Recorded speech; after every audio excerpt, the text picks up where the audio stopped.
In the heart of the old lands where red soil met the slow breath of the river and the yam roots ran deep beneath the earth, there lay the kingdom of Ilumoko, a place proud of its traditions, its gods, and its crown. The people of Ilumoko were farmers. The yam was their pride, their bond with the spirits. Every year, they held the festival of the first harvest, when the first yam of the season was unearthed and offered to the gods before any mortal could taste it. The ritual had always belonged to the Oba of Ilumoko, custodian of the land and mouthpiece of the ancestors. But in that year, something shifted. The land, once united beneath the drumbeat of one ruler, now trembled under two voices. The first was the voice of Oba Adewole, an aging king whose wisdom was heavy but whose body had grown frail. The second was that of Chief Como, a fiery reformer, head of the council, drunk on the idea of change. He claimed he loved tradition, but only the parts that would kneel to him. And so the trouble began the night before the festival of the first harvest.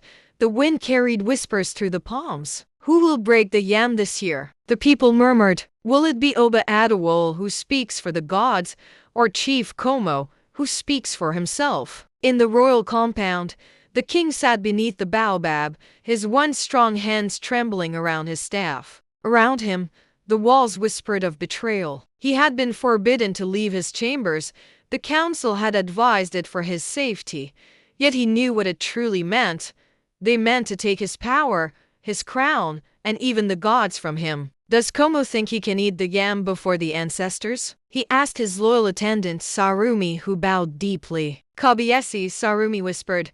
Como has declared tomorrow's festival a new beginning. He will eat the first yam before the crowd and call it the people's harvest.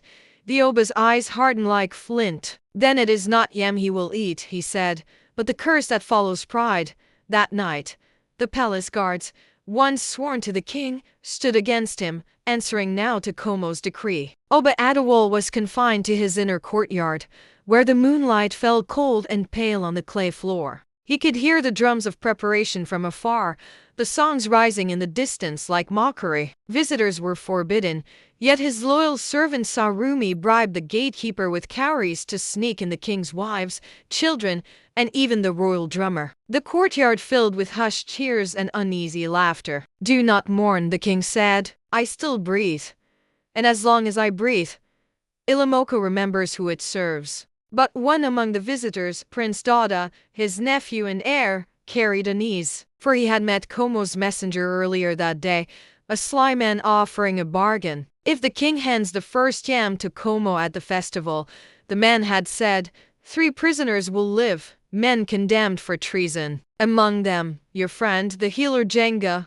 Dada had nodded, torn between loyalty and mercy. Now, standing before his uncle, he felt the weight of both. Uncle, he said quietly, the land bleeds. Como says he seeks harmony. What if you gave him the yam, only this once? The Oba looked upon his nephew with eyes that carried both sorrow and flame. There are things a man can lend, Dada, he said, and things he must guard even with his blood. The yam is not mine.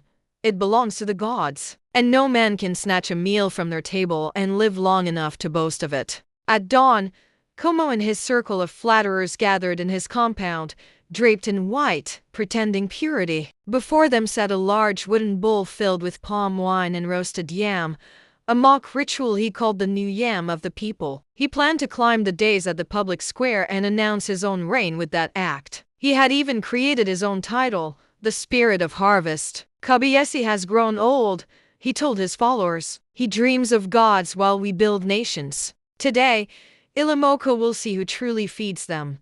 Man or myth, outside, drummers rehearsed for the festival, and women from nearby villages decorated the streets with woven mats and flowered leaves. Yet there was no joy in the songs. Even the birds in the rafters fell silent. In the detention compound across the fields where prisoners were kept, the king's loyal men whispered prayers. The healer, Jenga, spoke softly to them.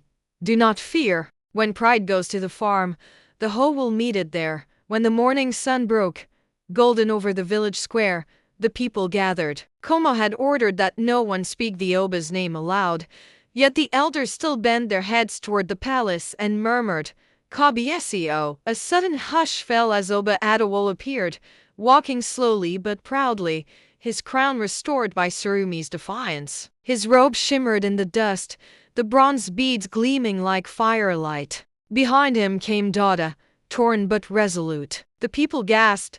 The Oba was not supposed to leave his compound. Yet there he stood, face carved in royal calm. Como stiffened where he sat upon the dais. "This is treason," he barked. But the drums had begun to speak for the Oba, the royal rhythm that only ancestors remembered. The king raised his staff. "People of Ilumoko," he began, "the yam is not merely food. It is the blood of our land, the link between our breath and the breath of those who came before. Whoever breaks that bond breaks himself." He lifted the sacred yam, the first of the harvest, and placed it in a copper bowl, shining under the sun. Then, with steady eyes, he turned to Como. "You wish to taste what belongs to the gods," the Oba said quietly. "Then let them feed you."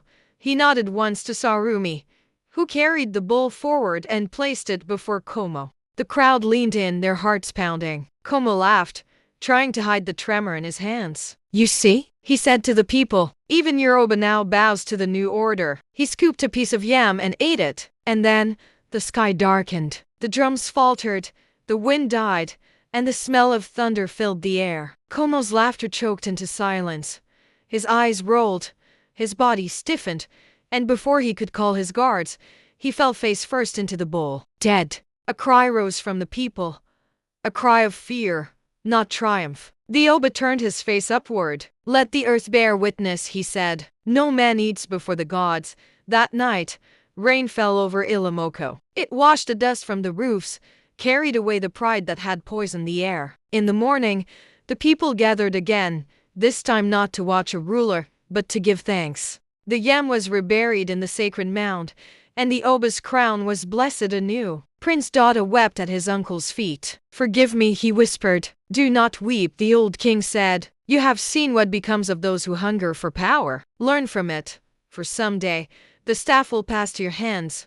From that day on, no one in Ilumoko ever began the harvest before the Oba had spoken the ancient prayer. And the people remembered the lesson of that dark festival.